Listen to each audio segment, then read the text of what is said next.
Cela fait 2 ans que les acteurs du pacte de la région du Centre sont à pied d'œuvre. Répondant à l'appel à projet de Maggie Debloc, près de 30 partenaires se sont rassemblés autour de la thématique de l'intégration pour les maladies chroniques. Un objectif ambitieux puisque c'est l'ensemble du contexte de santé des patients qu'il s'agit d'analyser. En toute logique, il fallait commencer par un état des lieux.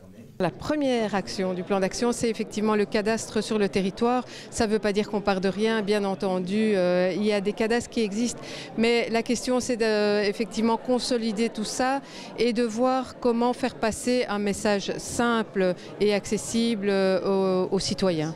Un premier constat aussi, le manque de communication entre les différents acteurs de la santé.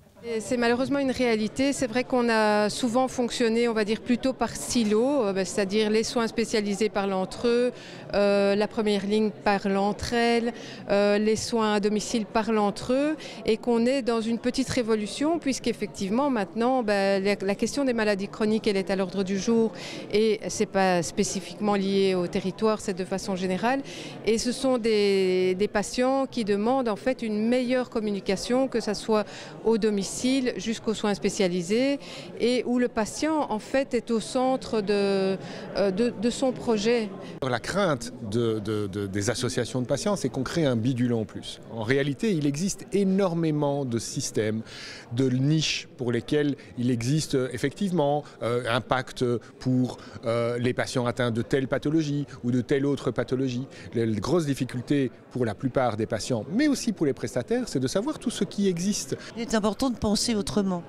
Effectivement, d'avoir une plateforme d'échange où les personnes pourront se retrouver, aussi bien les prestataires, aussi bien les patients. Et quand je dis prestataires, ce n'est pas seulement les médecins, les paramédicaux, mais ça peut être un club de sport, ça peut être une diététicienne, ça peut être effectivement toute initiative qui peut faciliter la vie de nos patients. L'administration aussi. Alors oui, là nous demanderons à l'administration de réagir. Là c'est probablement l'élément le plus résistant parce qu'effectivement il y a des règles à suivre, ce que nous pouvons comprendre, mais il va falloir changer certaines règles, oui, c'est clair.